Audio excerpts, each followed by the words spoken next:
जय माँ काली। भारत माता की जय।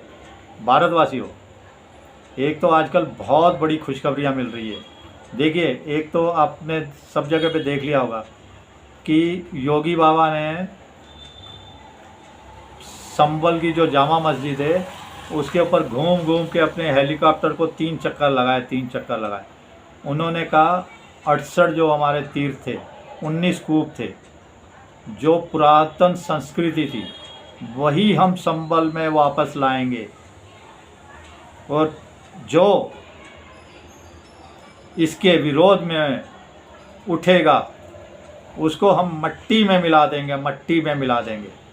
तो देखिए, संभल की वही पुरानी विरासत, पुरानी भव्यता, पुराने हमारे सनातन धर्म के जो प्रतीक थे वो आपको 3-4 साल में देखने को मिलेंगे। भारतवासियों, ये योगी जी का वचन है, योगी बाबा का।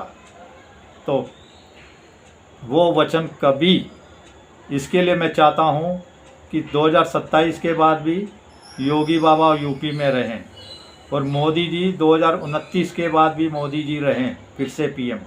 मोदी जी के अभी 10 साल और बहुत ज़रूरी है, और योगी जी के अगले 6-7 साल और यूपी के लिए ज़रूरी है। नहीं तो बहुत यूपी, अगर योगी बाबा हटे तो फिर से वही हाल हो जाएगा। बाकी आपकी क्या सोच है? लेकिन इसके साथ ही आज जो हमारे एयर चीफ मार्शल जी ने कहा, अद्भुत, गर्व से सीना चौड़ा हो गया। बिल्कुल ऐसा दिल पहले से ही बाग बाग था, ऊपर से और दृढ़ता, शक्ति और खुशी से भर गया। उन्होंने क्या कहा, 5 पाकिस्तान के विमान मार गिराए हमने, एक उसका अवाक्स विमान मार गिराया। अवाक्स मतलब टोही विमान होता है। इसके साथ ही कुछ विमान एयरबेस पे खड़े थे, उनको भी हमने मार गिराया। और जो 90 घंटे में पाकिस्तान को निपटाया, तो पाकिस्तान समझ गया अगर अब माफ़ी नहीं मांगी तो बहुत बड़ा पाकिस्तान को नुकसान होगा, बहुत बड़ा, कई सालों साल पाकिस्तान नहीं खड़ा हो पाएगा। इसी के साथ जो उन्होंने उदाहरण दिया कि 300 किलोमीटर दूर जो अवाक्स विमान उड़ रहा था, टोही विमान, हवा में मार करने वाली मिसाइल से हमने अटीक निशाना लगाया, अचूक निशाना लगाया, दुर्लभ निशाना लगाया। ये एक दुनिया का बोले अद्भुत रिकॉर्ड है, जो 300 किलोमीटर दूर हमने किसी को सटीक निशाना लगा के और उस विमान को मार गिराया। तो ये जब वो कह रहे हैं तो ये कुछ अनोखा ही रिकॉर्ड होगा, 300 किलोमीटर दूर पे किसी को, जहाज़ को मार गिराना। और सरगोदा का तो आपने देखा ही है, वो परमाणु बम लेके नाच रहा था। सरगोदा में दरवाजे पर बरमोस फोड़ दी थी हमने। तो ये जो वो कह रहे हैं, हमारे को सरकार का पूरा साथ मिला, मोदी जी का पूरा साथ मिला। मोदी जी ने कहा था, हमारे को खुली छोड़ दी थी, जैसे आपने टारगेट फिक्स करने करिए, जहाँ निशाना लगाना है लगाइए, जिसको ख़त्म करना है पाकिस्तान के हिस्से को ख़त्म करिए, लेकिन एक आम नागरिक को नुकसान ना हो। वैसा ही भारत ने किया। भारतवासियों, अद्भुत। और सरकार और सेना का बहुत बड़ा हाथ था इसमें। दोनों की जो बातचीत थी बहुत शानदार थी, अद्भुत थी भारत के इतिहास में। और इसी के साथ जो CDS, chief of defence staff, जो मोदी जी ने बनाया था तीनों सेनाओं के मेल मिलाप के लिए, कि कोई अड़चन ना आए, तीनों सेनाएं बात करें तो वहीं एक जगह से पूरा एक दूसरे को बातचीत कर पाएँ, बता पाएँ कि क्या कमी है, क्या है। तो कमियां होती है भारतवासियों, हर कहीं भी युद्ध होता है तो हर देश को नुकसान होता है। मैं ये नहीं कह रहा भारत को नहीं नुकसान हुआ होगा थोड़ा, लेकिन उससे हमें कुछ फ़र्क नहीं पड़ता। लेकिन जो हमारी सेनाओं ने क्षमता दिखाई, अद्भुत दुर्लभ क्षमता दिखाई, वो तो इतिहास में, मैं बार बार कहता हूँ, उसके ऊपर पढ़ाया जाएगा स्कूलों कॉलेजों में, और उसके ऊपर किताबें लिखी जाएंगी। ये तो सारी दुनिया मान रही है।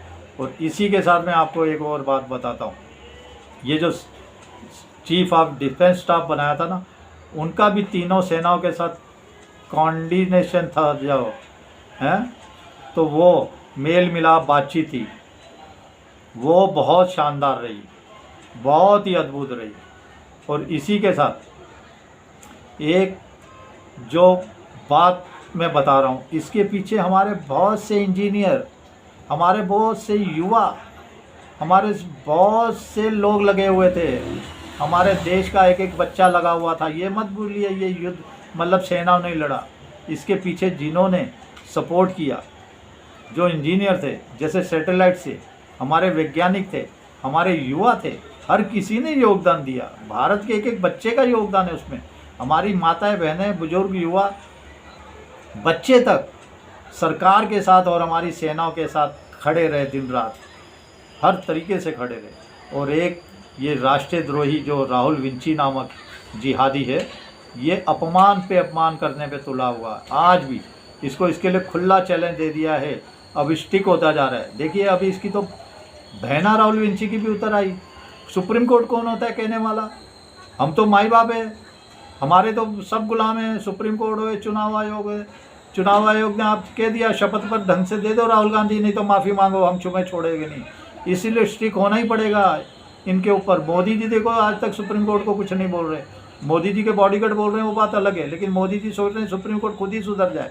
थोड़ा थोड़ा सुधार भी हो रहा है, लेकिन ये आपकी एकता ही है जो हर चीज़ में देखिए। और 5-6 साल में सुप्रीम कोर्ट, हाई कोर्ट में सुधार दिखेगा। ये इनके जो देशद्रोही फैसले आ रहे हैं, सनातनियों के खिलाफ, देश के खिलाफ फैसले आ रहे हैं, वो रुकेंगे। ये आपके एक वोट की ताकत है भारतवासियों। बिहार में चुनाव है, बंगाल में चुनाव है, ममता बनर्जी का बुरा हाल है। मैं बता रहा हूँ, अगर ममता बनर्जी ने उधर नहीं होने दिया SIR, तो पक्का राष्ट्रपति शासन लगेगा, SIR होगा। ममता बनर्जी की औकात नहीं है, कुछ भी कर पाएगी। तमिलनाडु में भी चुनाव है, तो आप देखिए कौन राष्ट्र के लिए खड़ा होता है, कौन राष्ट्र के साथ पार्टी है, कौन देशभक्त पार्टी है, कौन भारत को आगे ले जाने वाली पार्टी है।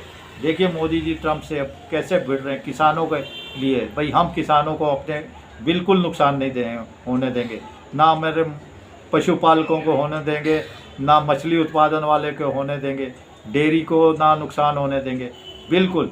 देखिए 6 महीने साल के अंदर ट्रंप और अमेरिका भीख मांगता नज़र आएगा, भारत के आगे भीख मांगता नज़र आएगा, भीख मांगता नज़र आएगा। और राहुल विंची, इसकी माँ और इसकी बहन भारत से भागते हुए नजर आएंगे, बिल्कुल भारत से भागते हुए, नहीं तो भारत की जेलों में नजर आएंगे ये। चलिए भारतवासियों, भारत माता की जय। जय श्री राम, जय श्री हनुमान, वंदे मातरम, जय हिंद।